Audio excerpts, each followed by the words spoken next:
Hola, bienvenidos a una cápsula más de ciencias sociales. Em, bueno, hoy vamos a tratar un tema, es etapas de socialización. Vamos a ver lo que son las etapas primaria, la etapa secundaria y una tercera etapa, la que le llamamos resocialización.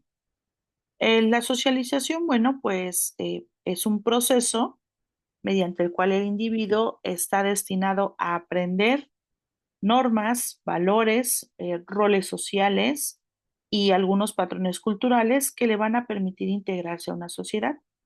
En un primer momento, pues estaría haciendo en un núcleo muy próximo, que es el de la familia, para luego adentrarse socialmente. Y bueno, hay que entender esto como un proceso continuo y dinámico.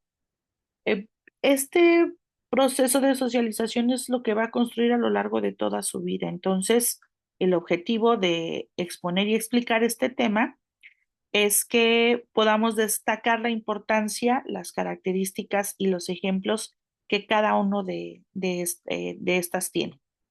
Aquí les pongo algunos autores importantes de esta parte de las ciencias sociales, pero dentro de ellos los más mencionados y bueno, en lo personal el que me parece más destacado es Emil Durkheim, quien habla de que cómo la sociedad ejerce una influencia normativa sobre el individuo. Bueno, para empezar vamos a definir un poco lo que es la socialización primaria. La socialización primaria es la que vamos a entender como un proceso en donde el individuo se va a adoptar de las primeras normas, de los primeros valores, de los primeros patrones que va a tener dentro de la familia y que se va a desarrollar de manera interior en ese contexto. Va a ser un proceso continuo, como lo mencionaba, y va a ocurrir en los primeros años de vida. Aquí se van a adquirir los primeros elementos culturales y va a desarrollar su identidad básica.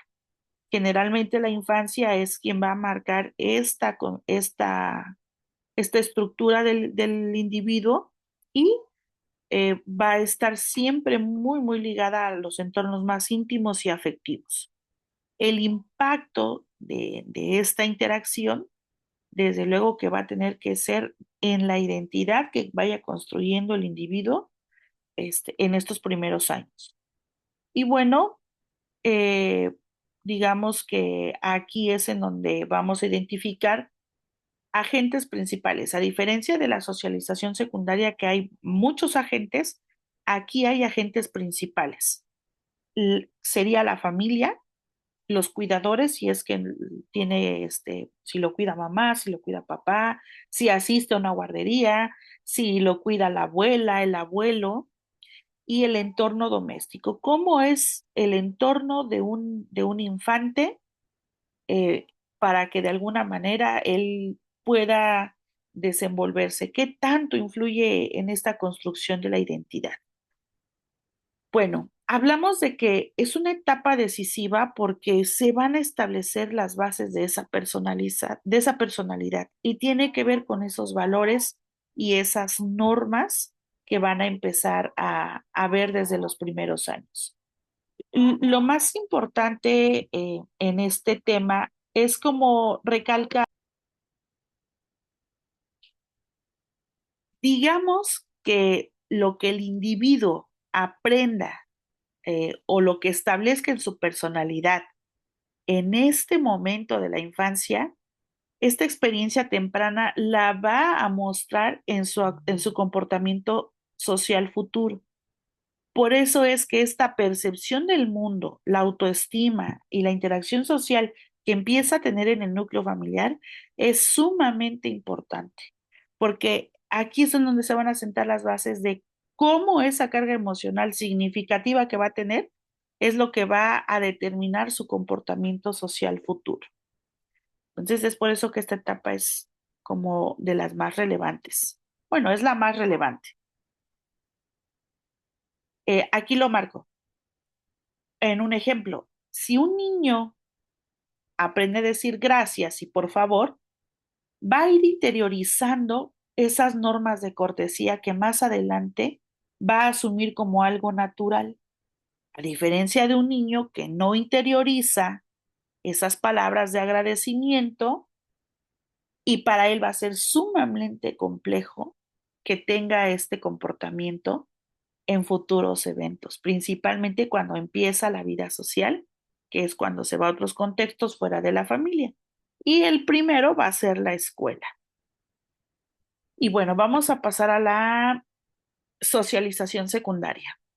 Bueno, en esta parte vamos a entenderla como ese proceso en donde el individuo va a aprender qué rol juega dentro de la sociedad, qué normas tiene que cumplir y qué comportamiento específico va a tener dependiendo del lugar en el que esté, de cómo participe o en qué espacio se esté desenvolviendo en ese momento. Por ejemplo, si va a misa, hablando de cuestiones de religión, por así decirlo, él sabe que no va a llegar con una bocina de música, porque sabe que en ese momento no es correcto llevar una bocina de música a un templo o a una misa o a cuestiones de ese tipo.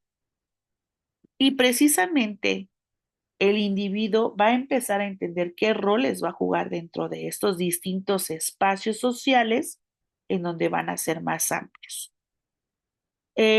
Normalmente esta socialización secundaria va a ser cuando viene a la escuela, cuando va al trabajo o cuando se reúne con sus pares por afinidad o cuando asiste a otros lugares en donde hay otras personas que no por afinidad, sino por alguna situación, confluyen en ese espacio geográfico. Bueno, eh, este se va a dar con agentes diversos. Los agentes van a ser la escuela, los diferentes grupos de pares. Aquí ya incluimos a las instituciones religiosas, políticas. Hablamos también del trabajo como agente, pero también en la actualidad vamos a meter a los medios de comunicación. La socialización secundaria en esta etapa que estamos viviendo, los medios de comunicación tienen un impacto impresionante. Por ejemplificar algunas de estas cosas, hablamos de aprender normas escolares, la disciplina dentro del aula, dentro de la institución, habilidades laborales para trabajar en equipo, para mantener su empleo, para cumplir con ciertos requerimientos que le piden su lugar de trabajo, cuando tiene que empezar a adaptarse y a regularse con ciertos códigos de convivencia para pertenecer a un grupo de amigos.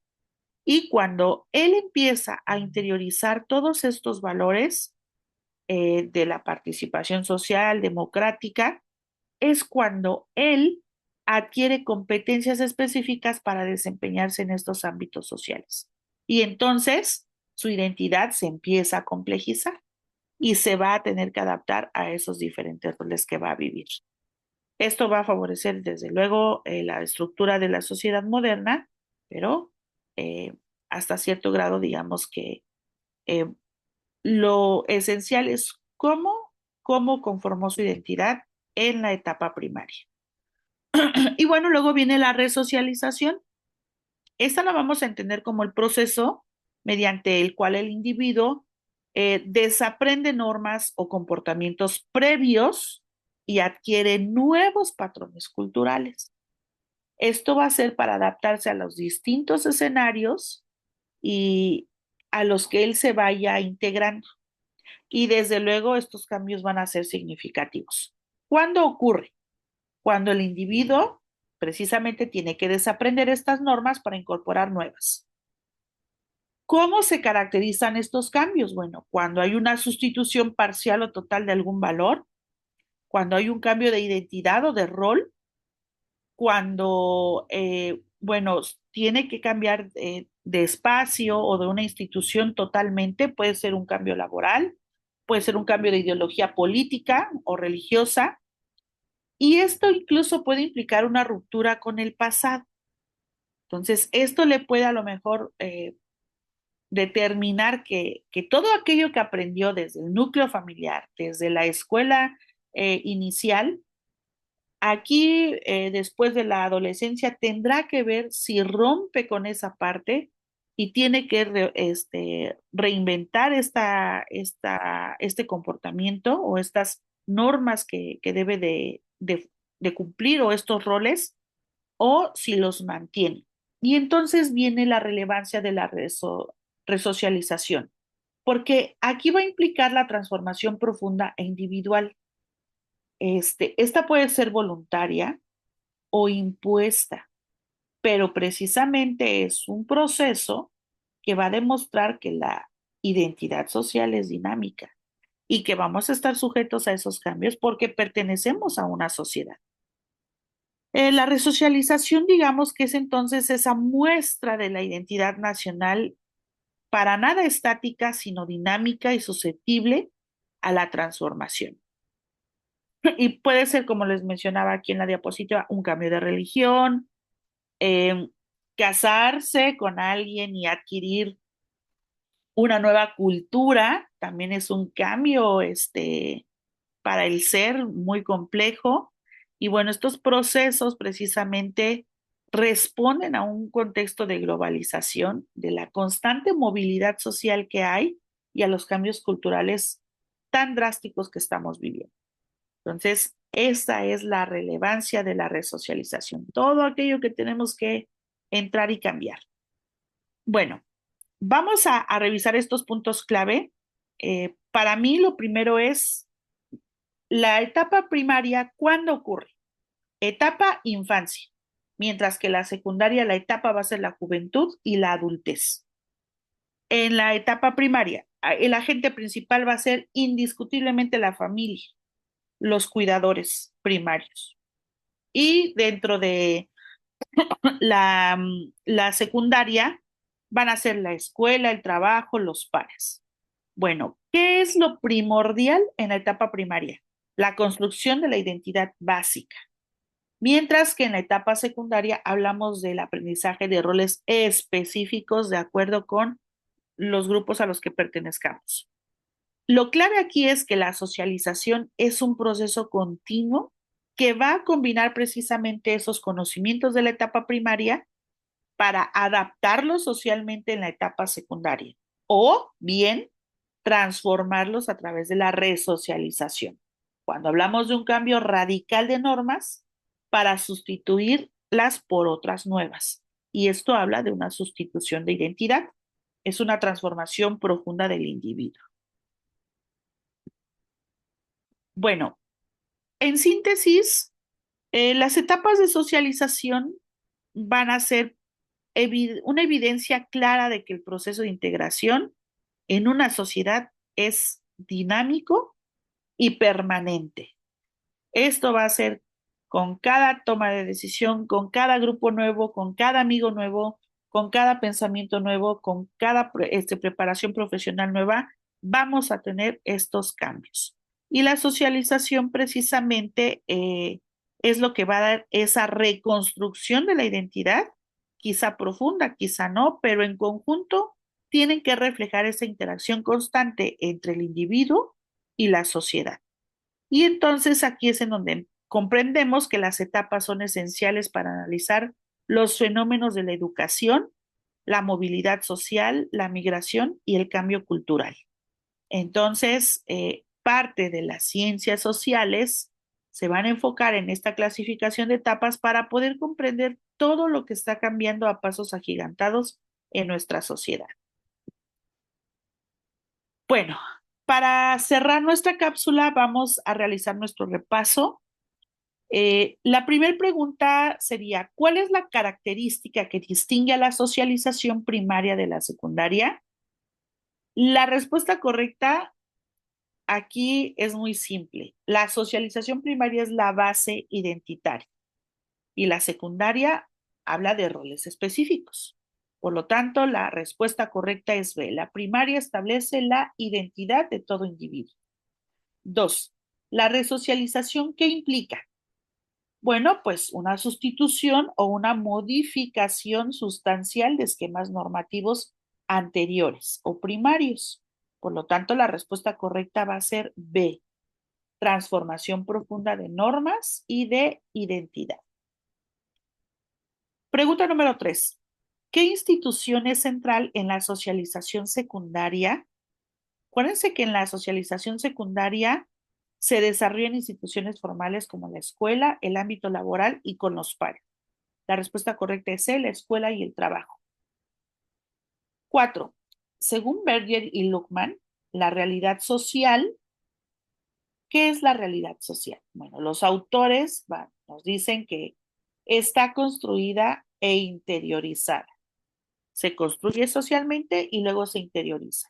Por lo tanto, la respuesta correcta es B. Es construida e internalizada mediante la socialización. Y para cerrar, pregunta número 5. ¿Por qué la resocialización puede generar conflicto interno? Bueno, porque recuerden que esto habla de un cambio sustancial y profundo de valores que pudieron haber sido adquiridos dentro de la conformación de la identidad en los primeros años. Y tiene que desaprender toda esa parte que ya tenía. No lo sabemos si por 5, 10, 15, 20, 30 años hay personas que incluso llegando a la vejez tienen un cambio profundo en la parte identitaria. Entonces, digamos que la respuesta correcta sería B, porque lo obliga a desaprender normas previamente interiorizadas. Entonces, esta resocialización, que recuerden es permanente, nos obliga a eso en cualquier etapa de nuestra vida, a desaprender todo lo que aprendimos de manera identitaria en la infancia y lo volvemos a reaprender. Bueno, les agregamos aquí la bibliografía que se utilizó para la explicación de este tema. Recuerden que si tienen alguna duda o requieren de mayor información, con mucho gusto nos pueden contactar a través de nuestros distintos medios y con gusto les vamos a apoyar. Esto sería todo para esta cápsula. Les agradezco su permanencia y nos vemos en la siguiente.